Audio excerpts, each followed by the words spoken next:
Voilà, on va commencer. Merci de vous installer. Voilà, prenez place.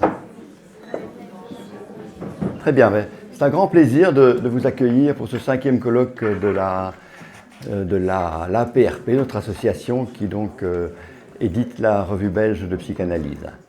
Voilà, c'est aussi un grand plaisir de bénéficier de l'exposition de 2 collègues qui est affichée depuis maintenant une petite semaine.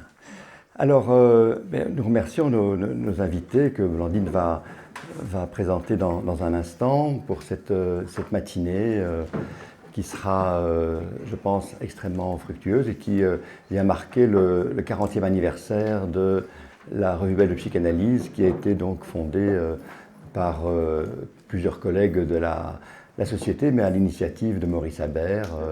Et donc, à la suite des présentations de la matinée, il y aura la remise devenue traditionnelle, puisque je crois que c'est la 3e ou 4e fois, du prix Maurice Habert, qui couronne un article paru dans les 2 dernières années de la publication de la revue. Voilà. Je ne vais pas être plus long parce qu'on est déjà un petit peu en retard par rapport au programme, et je cède la parole immédiatement à notre directrice, Blandine Faure-Creit.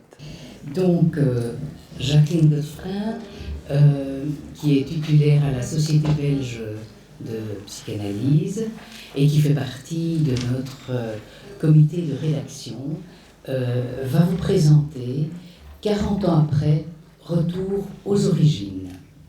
À toi. C'est évidemment avec beaucoup d'émotion que j'interviens aujourd'hui puisque voilà, je vais vous évoquer la naissance de la revue belge de psychanalyse il y a 40 ans, dont le fondateur, mon mari, vient de s'éteindre, il faut le dire. Mais je n'ai pas renoncé à la présentation d'aujourd'hui, parce que c'est pour moi l'occasion de rendre à Maurice l'hommage qui lui revient, et surtout aussi rendre vivants les souvenirs auxquels je suis bien sûr personnellement associée. Je faisais partie du premier comité de rédaction dont le président était mon mari. Donc, il y a 40 ans. Création de la revue qui s'inscrit dans une tradition propre à la Société belge de psychanalyse.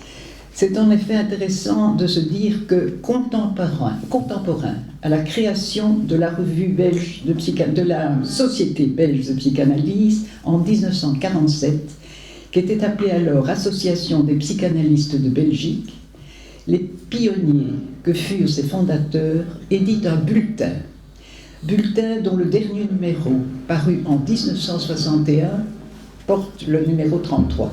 Oui, je crois que c'est... Voilà. Alors, 15 ans plus tard, longue période de latence, un groupe plus nombreux, plus expérimenté aussi, éprouve la nécessité d'une communication écrite, relayant des échanges oraux longuement pratiqués. Et c'est à Maurice Habert que nous devons donc la claire perception de ce désir collectif et la mise en route de sa réalisation. Naissance donc du bulletin, parce qu'avant la revue, il y a eu un bulletin dont je vous ai d'ailleurs apporté le premier numéro, le voilà. C'est vous dire que, comme vous le voyez, il est de facture très artisanale à l'époque. Et dans mon souvenir, la perspective de sa parution fut accueillie avec bienveillance. Son contenu, qui rendait compte des activités de la société et réunissait des articles parfois uniquement cliniques, se voulait impérativement d'un usage uniquement interne à la société. Avec le temps, sa facture s'est améliorée heureusement et il continua à paraître parallèlement à la revue.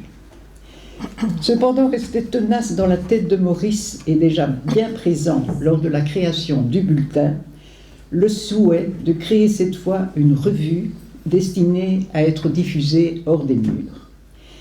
Cette ambition demandait de miser sur l'écriture de collègues belges et étrangers, mais aussi de trouver les moyens, notamment financiers, pour réaliser cette ambition. Une opposition opiniâtre naquit dans les rangs de la société. La lutte fut âpre. Mais finalement, le projet trouva un nombre suffisant de supports pour qu'on puisse réaliser ce rêve, une revue.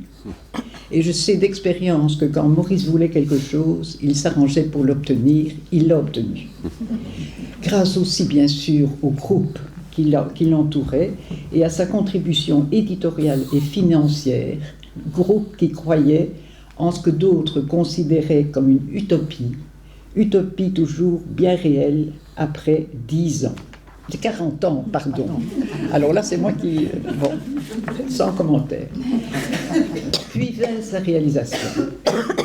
La première démarche fut de trouver un éditeur. La SIACO, qui est encore l'éditeur actuel, ça n'a pas posé trop de problèmes, et un logo qui fut assuré par un ami graphiste, Gilles Schiffman, et Maurice le voulait dépouillé et simple. Démarche relativement aisée, mais vint la suite. Les débuts furent rudes. C'est en y repensant qu'on réalise les mutations sociétales qu'ont entraîné les progrès de la technologie et plus particulièrement l'apparition de l'ordinateur. À l'époque, les auteurs écrivaient leurs textes à la main. Rares étaient les analystes qui tapaient à la machine. Ils s'adressaient à une secrétaire ou un secrétaire pour taper leurs textes, à la machine devenue heureusement électrique tout de même. Il n'empêche que l'usage du Tipex restait de mise pour corriger les erreurs de frappe. Le premier numéro de la revue a été entièrement tapé par une collègue, Germaine Peutz, qui avait, elle, une formation en dactylographie. Et par la suite, les articles parvinrent à Maurice, qui les rassemblait, les prenait sous le bras et entreprenait le déplacement jusqu'à Louvain-la-Neuve, c'est là qu'était notre éditeur, où il les remettait à un couple de secrétaires qui assuraient les corrections, la mise en page, toujours bien sûr sur exemplaire papier. Nouveau voyage pour rapatrier les articles confiés à leurs auteurs pour ultime correction et retransmission à l'éditeur avec la mention « bon à tirer ». Bien évidemment, l'évaluation des articles se faisait par un comité de rédaction enthousiaste et engagé. À l'époque, ce comité fonctionna comme un groupe de travail. Nous nous réunissions une fois par mois. Tous les articles étaient lus par tout le comité, exercice qui donnait lieu à d'intéressants échanges, souvent harmonieux, mais parfois houleux. La lecture du sommaire du premier numéro témoigne de l'engagement enthousiaste des membres de la société. Tous les articles ont été écrits par des membres et de l'intérêt des sujets proposés. Je vais tout de même vous lire le sommaire du premier numéro, que voilà, premier numéro de la revue. André Loudouin, quelques considérations sur les conditions d'émergence de la symbolisation.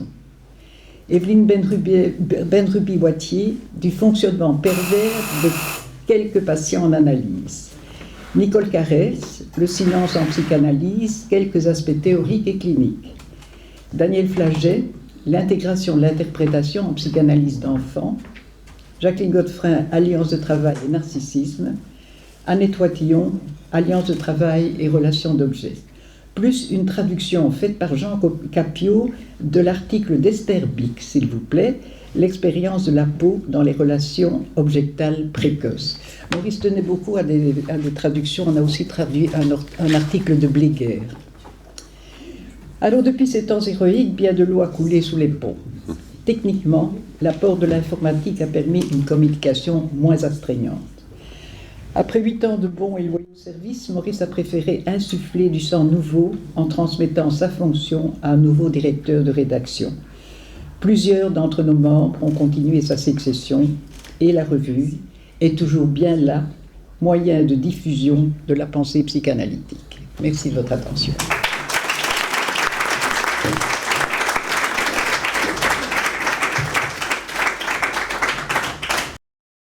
Merci beaucoup, Jacqueline, de nous avoir fait remonter dans le temps et retrouver nos sources de la revue, comme tu l'as présentée. C'était émouvant aussi de voir que tout le monde y a travaillé depuis tellement longtemps, avec les moyens du bord à l'époque, qui nous semblent tellement compliqués actuellement. Hein. Voilà.